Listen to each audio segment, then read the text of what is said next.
Oi, pessoal! Sejam bem-vindos mais uma vez à nossa Casa na Arte, pode entrar. Eu sou Vanina Sigrist e hoje nós vamos conversar sobre comunicação. É uma conversa que eu gosto muito de ter com os meus alunos quando estamos iniciando esse curso de comunicação na faculdade, porque a gente fala muito de comunicação digital. A gente fala muito da comunicação dos últimos 10, 20, 50 anos. É muito fácil, às vezes, a gente analisar o hoje, o presente, o que a gente vive, fazer críticas ou até cair num senso comum sobre o que é a comunicação digital, comunicação através das novas tecnologias, as famosas TICs ou tecnologias de informação e comunicação, e parece que houve um progresso, uma evolução na humanidade, pelo menos nesse último século, né? Até que a gente alcance aí o ápice da comunicação, comunicação instantânea, em tempo real, global, né? De um mundo globalizado já há algumas décadas, que faz com que a gente converse com todo mundo o tempo todo. Mas será que é assim mesmo? Eu acho que a gente só entende bem a nossa comunicação hoje se a gente estuda um pouquinho o passado. Vamos voltar um pouco na história? Adoro fazer isso, porque quem me conhece um pouquinho mais sabe que eu gostaria muito de trabalhar com arqueologia se eu não trabalhasse com o que eu trabalho. Então, eu gosto muito de conversar sobre o passado desse ponto de vista. Quem nós éramos? O que fazíamos? Não há 10, 20 ou 30 anos, mas há 10 mil, 20 mil ou 30 mil anos. E é sobre isso que a gente vai conversar hoje, aproveitando algumas imagens belíssimas de um documentário do Werner Herzog, A Caverna dos Sonhos Esquecidos. É um conteúdo visual maravilhoso que nos permite entrar numa caverna localizada no sul da França e descoberta não há muitos anos, porque ela ficou por muito tempo lacrada, fechada, e hoje ela permite que a gente possa conhecer um acervo de pinturas rupestres maravilhoso que faz com que a gente realmente volte no tempo e se reencontre com os nossos ancestrais. Eu preparei para vocês o trailer, claro, do documentário, já que eu não posso mostrar muitas imagens aqui. Vale muito a pena assistir a todo ele, porque é um documentário interessantíssimo, não mostra só as pinturas, mas entrevista muitos especialistas e profissionais de várias áreas que tentam estudar essas pinturas até hoje. Há mais de uma década eles se debruçam sobre esse material, lançam as suas hipóteses, arriscam as suas interpretações sobre o que significam esses desenhos. Qual a mensagem que eles transmitem? Quem foram as pessoas que desenharam e pintaram tão lindamente o que a gente encontra, né, nessa caverna e em tantas outras, claro, não é a única, mas o Herzog mostra a caverna de Chauvet no sul da França nesse documentário. Vamos assistir juntos a ele? Peço antes de mais nada que vocês se inscrevam aqui e também deixem o seu like nesse vídeo. Fiquem então com o trailer do documentário e eu volto logo logo para a gente conversar um pouco a respeito. Até lá!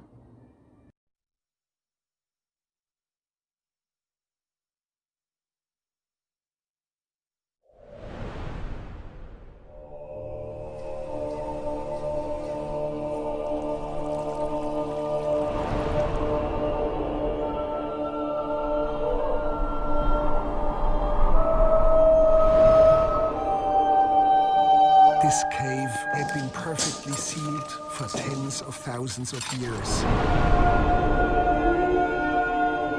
It contained by far the oldest paintings ever discovered. It is as if the modern human soul had awakened here. This is one of the rare times anyone is allowed inside the cave. This may be the only and last opportunity to film inside.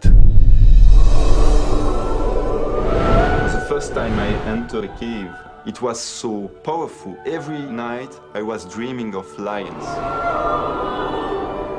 There are no barriers between the world where we are and the world of the spirits. A wall can talk to us. After 5 days, I decided not to go back in the cave because it was an emotional shock.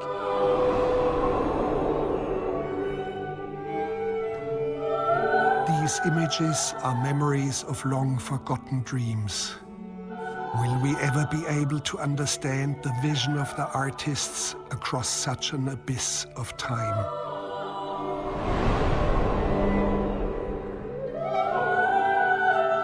Silence, please. We're going to listen to the cave, and perhaps we can even hear our own heartbeats.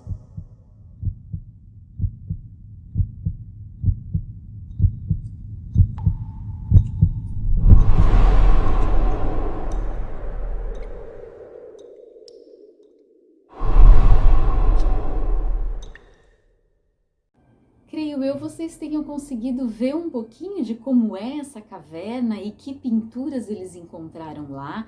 É claro que é um material bem insuficiente, vale a pena assistir a todo o documentário como eu mencionei. Mas o Herzog foi um dos pouquíssimos que conseguiu permissão para entrar na caverna, tendo em vista todo o cuidado que eles têm para a preservação desse patrimônio, né?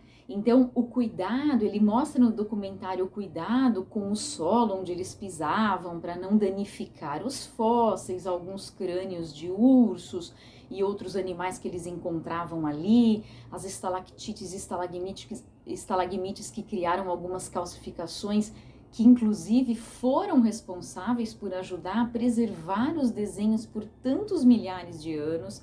E o incrível dessa caverna de Chauvet é que ela foi descoberta há cerca de 10 anos, um pouquinho mais. O documentário do Herzog é de 2010, logo após a descoberta da caverna, conseguiram por uma pequena passagem, por uma fenda entrar, e aí eles ficaram completamente estarrecidos, embasbacados com o que eles encontraram, porque não imaginavam encontrar tal qualidade de desenhos e sinais gráficos, né, que se depositavam aí, que estampavam as paredes dessa caverna, e muito menos a datação de carbono que foi feita e que acabou assinalando que seriam pinturas de cerca de 32 mil anos antes de Cristo. Estas seriam, se não as mais antigas, pelo menos algumas das mais antigas pinturas rupestres, que são essas feitas nas paredes das cavernas, sobre as pedras, enfim, utilizando ou carvão ou algum pigmento, como aparece ali na cor vermelha em uma das paredes da caverna, enfim, alguns materiais de que se dispunha para poder pintar, para poder desenhar. Então, vale muito a pena assistir ao documentário. Eu mostrei um pouquinho dele só para realmente dizer que a nossa civilização, né, digamos assim, tem uma longa história, a gente conhece, e essa história pode ser acompanhada desse ponto de vista da comunicação, mais especificamente da escrita. O que é a escrita? A escrita é só a escrita alfabética? Então, muitos, claro, especialistas, teóricos, né, como historiadores principalmente, antropólogos também, eles tentam encontrar aí algumas datas que nos ajudam a localizar como foi esse nosso passado. Então, desde quando a gente escreve, desde quando a gente fala, desde quando a gente desenha.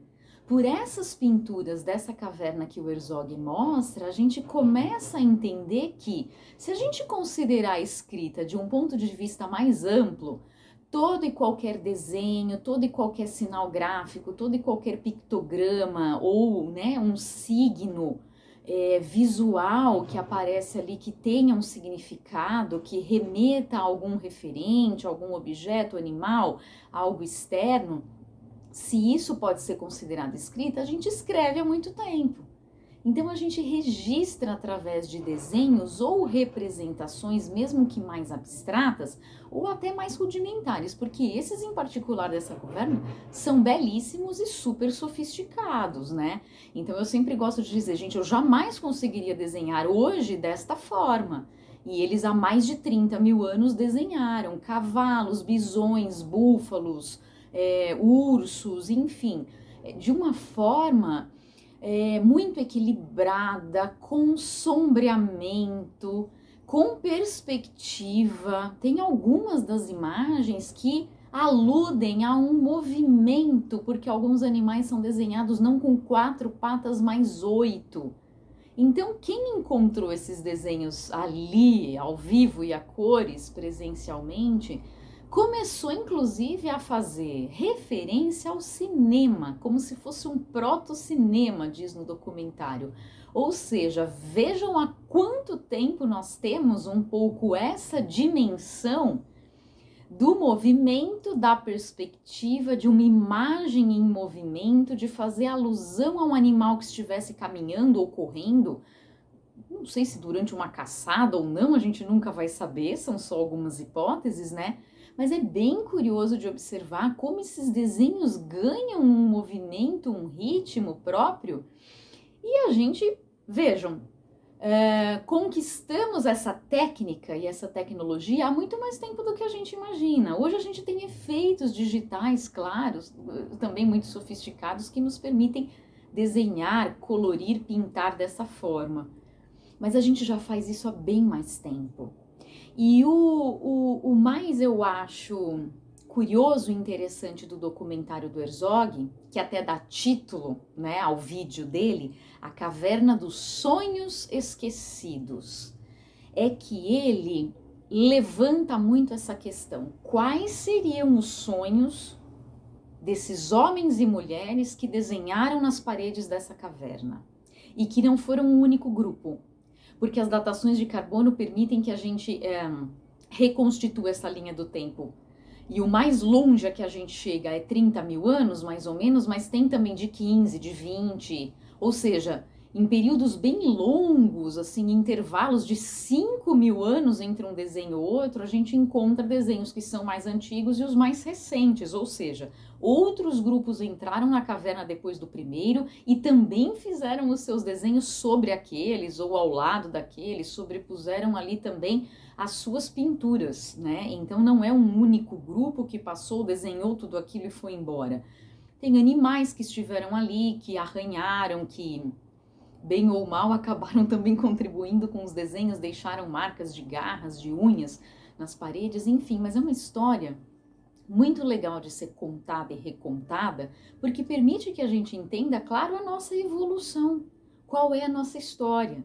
Então, se a escrita permite que a gente também entenda desenhos, né, compreenda aí pictogramas, como a gente diz, a gente escreve há muito mais tempo do que a gente, né, mais ou menos imaginava. É claro que a escrita propriamente, como um sistema de códigos assim mais sistematizado, já organizado em pedras ou suportes de madeira, cascas, tabletes de argila ou algo assim, existem há menos tempo, há bem menos tempo, aliás, cerca de 4 mil anos antes de Cristo. Mas nós desenhamos há muito mais tempo. Então a gente já tem uma relação com a realidade, com o que a gente vê, com o que a gente sente, e a busca por tentar expressar isso de alguma forma para que a gente deixe isso registrado para a posteridade, para o futuro, para aqueles que virão, para quem passará ali e conseguirá olhar e de certa forma admirar ou tentar interpretar e entender aquela mensagem, aquele desenho. A gente faz isso há muito tempo, então é uma necessidade nossa. A comunicação é algo que remete muito ao coletivo, ao social, à identidade de um grupo, à sobrevivência nesse grupo, ao eu e o outro o tempo todo, para que a gente se entenda, para que a gente vá formando muito da nossa identidade, da autoimagem, enfim. Mas eu acho que vale a pena realmente a gente pensar que nesse processo todo, conquistas importantes aconteceram. E muito antes dos alfabetos, das letras, consoantes e vogais e da escrita que a gente hoje reconhece muito mais, e agora a escrita digital mais ainda, emojis, enfim, esses recursos, né, que a gente usa diariamente, nós desenhávamos muito bem, e de uma certa perspectiva até melhor do que desenhamos hoje, porque os recursos eram muito mais escassos, eles acendiam tochas, eles tinham que iluminar de uma forma muito precária, e eles conseguiam explorar os efeitos da luz e da sombra, do fogo, para poder fazer esse tipo de desenho. Olha que curioso, né? E uma coisa também que eu gostaria muito de destacar é que, assim, se a gente pensa na história dessa comunicação escrita, desenhos ou alfabetos, a gente tenta mais ou menos encontrar algumas datas e fala, bom, desde quando a gente escreve, desde quando tem o alfabeto grego, romano, são alfabetos aí importantes, que tem consoantes, vogais, enfim, né? Tentando recompor essa história, eu acho que a gente consegue entender mais, claro, de quem nós somos num primeiro momento, e também entender que essa escrita ela surge em razão de algumas demandas. E são comuns aquelas que apontam para uma vida prática, cotidiana, econômica e jurídica que exigia que houvesse a escrita, que existissem registros do que a gente fazia, do que a gente calculava, das contas que a gente precisava fazer, das doses, das quantidades, dos ciclos, das estações do ano, enfim. E aí eu vou contar um pouquinho rapidamente dessa história para vocês. Mas o legal é pensar que não é só isso. A gente não desenha, não expressa o que a gente pensa ou sente e não deixa um legado para que outros vejam e sejam de certa forma tocados e impactados por aquela mensagem, por aquele desenho, por aquele sinal gráfico, apenas para que a gente resolva alguma questão prática da nossa vida econômica. Isso não tem a ver com a sobrevivência só, com a vida em sociedade só, com os códigos e as leis que a gente passa a escrever e que a gente registra nas pedras e nos tabletes de argila. Isso é verdade, né? Há alguns registros, inclusive vestígios arqueológicos que são os mais antigos. Vou mencionar um ou outro aqui rapidamente só para que a gente entenda.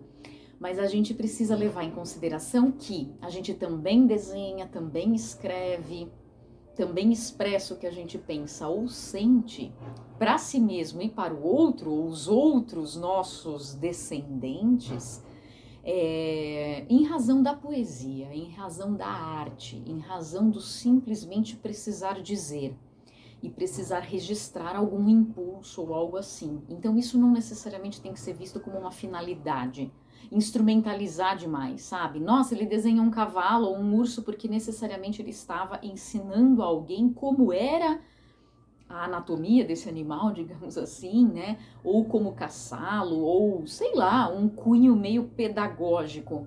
Pode ser. Mas o Herzog levanta um pouco essa questão, que eu acho que faz todo sentido, pelo menos para mim, eu também gosto de imaginá-la, né?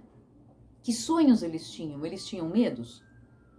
Eles revelavam esses medos através desses desenhos? O desenho único e exclusivamente só servia para ensinar, para fazer um retrato fiel, realista do que era visto, dos animais que rodeavam, que faziam parte da fauna, daquele habitat, daquele espaço, inclusive muito hostil para nós, seres humanos, né?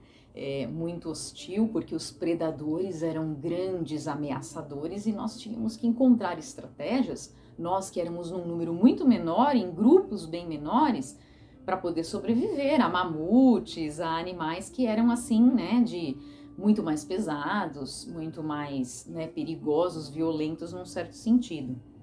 Eu acho que não é só isso, né? Eu acho que a gente tem que pensar que eles estavam desenhando porque precisavam deixar ali registrado algo do que eles viram ou sentiram que não necessariamente tem esse ponto de vista.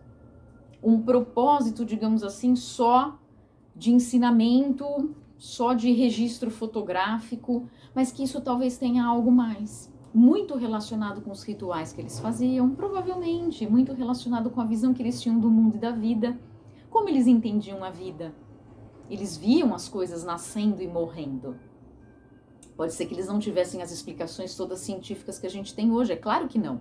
Nós nos desenvolvemos e evoluímos cientificamente e até artisticamente, mas será que não tem aí uma ancestralidade que a gente deveria levar em conta? Será que nós não somos muito parecidos com eles nesse sentido? Quer dizer, será que a gente mudou tanto assim? A comunicação que a gente tem hoje, que é a comunicação digital, difere tanto dessa comunicação? Será que essa comunicação deixada por eles através dessas pinturas de mais de 30 mil anos Não é também uma comunicação que revela um lado espiritual ou poético? A visão de mundo mesmo que eles tinham, que não necessariamente tem de ter, né, essa utilidade aí, esse ponto de vista muito prático, enfim. Então, só para que vocês se localizem um pouquinho, eu vou falar dessa história da comunicação e da escrita, porque eu quero terminar esse vídeo com um clipe de que eu gosto muito e que fala de palavras e sentidos e como os sentidos das palavras também mudam de acordo com cada pessoa, cada situação e cada contexto. A escrita dessa forma mais articulada, como eu mencionei, e mais próxima da escrita alfabética, teria surgido há cerca de 4.000 anos na Mesopotâmia, por exemplo, uma civilização antiga, ou até no Egito. Na Mesopotâmia a gente tem a escrita cuneiforme, né, impressa em argila, por exemplo, através da cunha, em formato de cones ou algo assim. E no Egito, a gente sabe, nós temos uma escrita hieroglífica. O curioso dessa história é a gente entender que a escrita não é inventada por um único povo ou uma única civilização, certo? Ao mesmo tempo, em vários lugares ela surge. Se a gente considera Mesopotâmia e Egito, por exemplo, como referências, a gente entende que são civilizações que estavam à frente de algumas outras do ponto de vista econômico, em razão de algumas vantagens naturais, inclusive. Então, o Rio Nilo, por exemplo, um rio muito caudaloso, abundante, é claro que ele é uma fonte inesgotável de alimento e de possibilidade de cultivo da terra, em razão da água do solo fértil. Então é muito legal estudar a história da escrita em particular, nessa comunicação humana, porque a gente entende que ela está ligada à agricultura. Civilizações que têm essa abundância e que passam a experimentar o solo, cultivá-lo e desenvolver técnicas que permitam, ao longo dos anos, o cultivo, uma produção excedente, né, um tipo de alimentação, digamos assim, que permite até que os grupos sejam mais numerosos, né, cada vez mais numerosos. Podemos, então, superpovoar esta região porque temos alimentos, né, em abundância para todos, digamos assim. Então, a agricultura está muito ligada à escrita, muito ligada às regiões, claro, em que elas se localizavam, geograficamente, climaticamente, porque isso permitia que elas se desenvolvessem. E a escrita também está muito ligada não só à questão da revolução agrícola, né, da agricultura, do cultivo da terra, mas, claro, também em relação aos escravos, aos que dedicavam aí a sua força física e permitiam que houvesse uma elite que pudesse estudar esta escrita, que reservassem parte do seu tempo para poder registrar na escrita, futuramente depois em pergaminhos, em papel, que é uma técnica chinesa, e em tantos outros suportes, os seus pensamentos, os seus poemas, as suas biografias e autobiografias, as histórias do seu povo, né? As histórias do seu grupo, da sua tribo, enfim. Então, é uma história da qual a gente não pode se esquivar, principalmente se a gente pensa nisso. Que a leitura e a escrita são ensinamentos que vão sendo passados de geração a geração, mas que eram, ainda neste início, nesses primórdios, muito elitista. Eram pouquíssimos os que sabiam.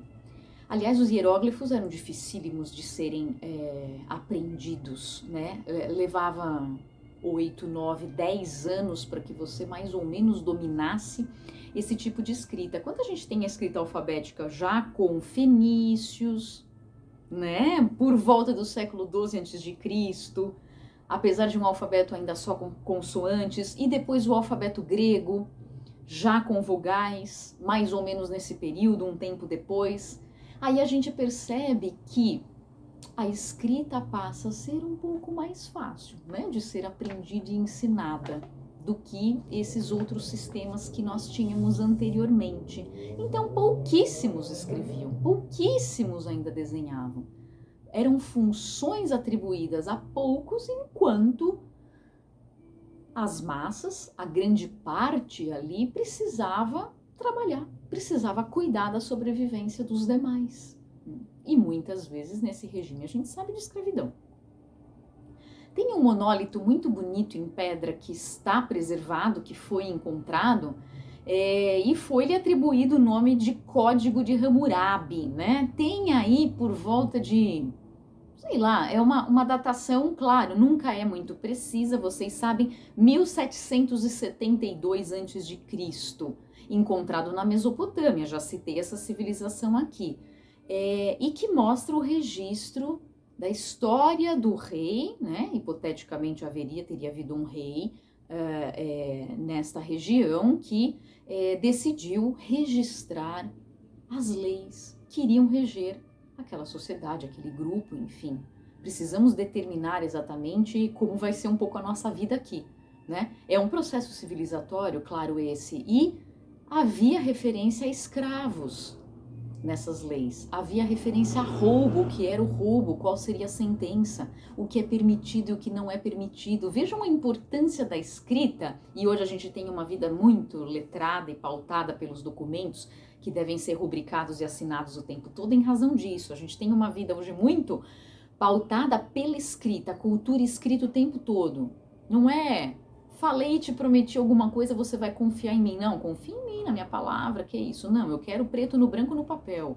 Preciso assinar, preciso registrar, registra em cartório, né? Enfim, a gente não confia na palavra de ninguém. As nossas sociedades hoje não funcionam assim no geral. No geral, é claro que há exceções, mas no geral é muito a cultura da letra, da escrita, do documento, do selo, do carimbo, né, da marca d'água, tem que ter tudo para garantir a autenticidade daquilo e para que realmente eu possa reivindicar os meus deveres e direitos. Os direitos e os deveres. Então, escravos, como eram os escravos, quantos tinham, quantos não tinham, os roubos, o que era crime, o que não era crime, as relações familiares e matrimoniais.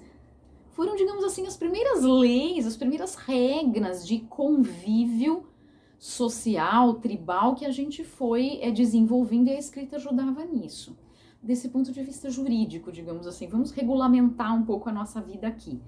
Claro que também tem o ponto de vista econômico, comercial. Pô, se eu cultivei, plantei, tenho um certo excedente, a minha produção que eu possa trocar com alguém de alguma outra localidade, a gente precisa combinar. Você ficou me devendo? Ficou devendo quanto? Eu trouxe tantas espigas de milho, cultivamos trigo, cultivamos sei lá o que, como que a gente vai combinar tudo isso? Então a matemática se desenvolve enormemente nesse período, assim como a agricultura, assim como a escrita, assim como os números, assim como os registros de tudo isso, para que a gente possa entrar em acordos. Mas é claro que eu gostaria de dizer que neste mesmo período, e aí não é apenas uma imagem romântica minha e do Herzog no documentário, mas há registros arqueológicos de que no mesmo período, até bem antes, se for ver, do Código de Hammurabi, que foi encontrado na Mesopotâmia, na mesma Mesopotâmia, há o registro em argila de um poema, que seria um dos poemas mais antigos de que se tem notícias, Epopeia de Gilgamesh, de 2100 antes de Cristo, cerca dele, né? É uma datação aí a que também se chegou. É uma história que está sendo contada. Ah, mas é um registro histórico, Vanina, sei lá, esse rei provavelmente existiu, que está sendo contado ali do que teria existido, porque é um rei que sempre rejuvenesce, que faz alusão um pouco à questão do rejuvenescimento e da perspectiva de renovação da vida. Olha que curioso, que interessante, é um tema que deve se manter sempre atual, que faz muito sentido para a gente ainda hoje, né? E nessa epopeia de Gilgamesh haveria então os registros através de versos desta história, que foi narrada, não há, claro, muitos detalhes, é uma história um tanto quanto breve, que conta a história do rei Gilgamesh e que, vejam, olha que curioso, é arte, é uma poesia, é um poema que precede até as leis. Então, eu acho que desde sempre sentimos a necessidade de registrar para contar as nossas histórias. E às vezes esses registros eles são mais práticos e burocráticos e econômicos, para que a gente simplesmente entre em acordos e não leve uma vida de barbárie excessiva, mas eles também servem para que a gente expresse um pouco esse nosso lado mais sentimental, mais afetivo e registre as nossas memórias. Isso é fundamental. Eu preciso contar a minha história. Nasci num momento em que esse grande rei do qual todos falam já morreu. Como é que eu vou conseguir preservar essa memória e essa história? Será que a geração seguinte, a outra já não vai ter se esquecido disso? Hoje a gente sente que a gente quase não tem memória mais. Por quê? Por quê? Porque a inteligência artificial roubou isso da gente, cumpre bem esse papel. Os nossos dados estão aí, preservados dessa forma, a gente não precisa lembrar o número de telefone de ninguém, a data de aniversário de ninguém, é o Facebook e tantos outros que servem aí como aplicativos que nos ajudam hoje a lembrar que fizemos há um ano, lembrar o que fizemos há 6 meses, a semana passada. A gente não precisa mais ter a nossa própria memória. Só que essa memória mesmo afetiva do que faz sentido, a memória da minha família, dos meus ancestrais, do que eu já vivi, do que os anteriores, os antigos, como a gente às vezes diz, né? Os antigos já viveram. Os meus alunos, quando muito jovens, acham que 10 ou 20 anos é muito antigo. Porque as gerações estão cada vez mais curtas. A gente tem uma nova geração a cada 10 anos ou menos. Antes a gente tinha geração pelo menos de pai para filho, havia aí um intervalo um pouquinho maior de, sei lá, 18, 20 anos para cima. Hoje já não. Já tem uma geração X, a Y, millennials e por aí vai. Tantas que surgiram nesses últimos 20, 30 anos. Então as faixas etárias estão tão curtinhas, tão enxutas. Um não entende muito mais a língua do outro. Parece que tudo muda muito rápido.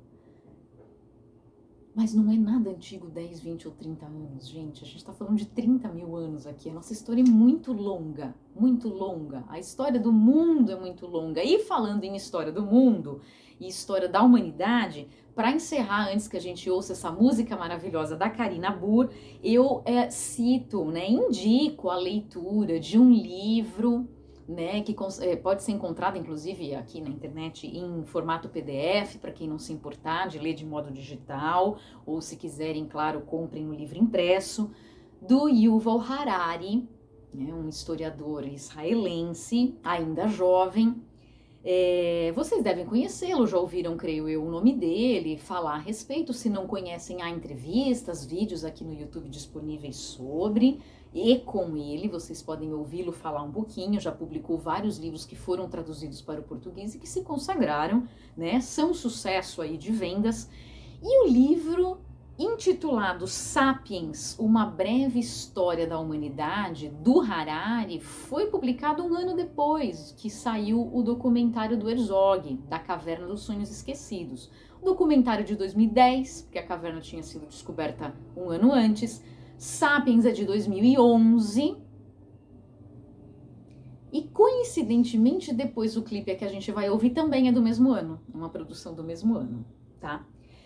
Nesse livro, Sapiens, o Harari, como sempre muito questionador e muito polêmico, ele afirma que a revolução agrícola, que a agricultura que também faz com que a escrita se desenvolva, deslanche e ande uma de mão dada com a outra, é uma fraude, porque parece que a gente, uma vez que passou a cultivar o solo e produzir o nosso próprio alimento, nós conquistamos uma certa liberdade, uma certa autonomia. E ele questiona muito essa visão, alegando que, enquanto éramos caçadores e coletores, íamos atrás do nosso alimento e não tínhamos como fazer essa produção, esse cultivo e essa estocagem, nós éramos mais livres, apesar de em grupos, não conseguimos, digamos assim, deixar tantos descendentes e nos despreocupar tanto com o futuro, porque a gente sabia da escassez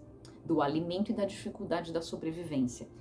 Com a Revolução Agrícola, o que acontece? A gente passa a se despreocupar com isso, o boom populacional é grande, consequentemente, concentração de renda também, desigualdade social também, o fortalecimento de pequenas elites em detrimento de todas os outros grupos e da massa como um todo, efetivamente acontece, e a gente sabe, perdura de certa forma até hoje. E essa superprodução, às vezes, de alimentos, não necessariamente, segundo Harari, equivale a uma qualidade da alimentação. Porque a gente desenvolve muito rapidamente monoculturas. Então, enquanto caçadores-coletores, tínhamos, num certo sentido, uma alimentação muito mais saudável do que nós temos depois de passarmos a plantar e colher o nosso próprio alimento. Olha que curioso. Então, um dos argumentos aí bem, contrassensuais e polêmicos do livro é esse, de que essa revolução agrícola é uma fraude. Muitos autores identificam essa revolução agrícola como uma revolução da comunicação e uma revolução da escrita também muito importante, bem significativa. E a segunda virada, tão importante quanto, seria essa da comunicação digital, ou seja, a internet vem para ficar e foi uma revolução e tanto. Será? Será? A gente precisa sempre pensar. Nas minhas aulas eu tento instigar um pouco os alunos a fazerem isso. Eu acho que aqui a gente também pode fazer, a gente sempre faz nos nossos vídeos isso. Para pensar e realmente tenta, sentir se faz sentido a afirmação de que sempre muda só porque uma técnica nova surge, uma revolução acontece, é uma mudança de um paradigma para melhor? Não, necessariamente. No caso aqui, o Harari justamente argumenta que não, que possivelmente houve uma piora de certos aspectos, porque a alimentação piorar de qualidade, nós nos sentirmos à vontade para procriarmos inconsequentemente e com isto criarmos futuros problemas para nós. A gente tem uma superpopulação hoje, a gente sempre se depara com essa questão de vamos então plantar para todo mundo, vamos evitar que fiquem sem alimento e sem comida, mas e o desperdício? Mas as florestas que a gente põe abaixo para plantar soja, ou seja lá o que for, enfim, a gente vive esses dilemas, sim, até hoje, Então vale a leitura também do Harari, porque ela dialoga muito com o Herzog nesse documentário, cujo trailer a gente assistiu aqui. E eu termino então a nossa conversa com um clipe super, assim, agitado e feminino e bem ao estilo da Karina Burr, que fala muito também sobre os signos, as palavras, os seus significados. E a gente vai continuar, é claro, em outros vídeos essa conversa. Hoje foi apenas um episódio de vários para que a gente começasse a entender um pouquinho a nossa história na comunicação e por que não estamos tão diferentes assim dos nossos ancestrais, já que a gente desenha há muito tempo, deixa o nosso legado, transmite as nossas mensagens e essas mensagens muitas vezes são uma incógnita, indecifráveis, mas que nos causam impacto, como diz aquele jovem ali no vídeo do Herzog, que fugiu da caverna por uns dias porque ficou tão impactado com as figuras de leões que passa a sonhar todas as noites. Ele ficou impactado e sentiu medo, nós sentimos medo de muitas coisas e nos impactamos também com cenas, imagens, filmes, séries, mensagens que nos fazem pensar um pouquinho a respeito da vida, de quem nós somos. Vale muito a pena esse tipo de reflexão, eu acho. E continuem aqui comigo no canal para que a gente possa fazer outras como essa. Aproveitem a música da Karina, um beijo a todos, até o próximo vídeo.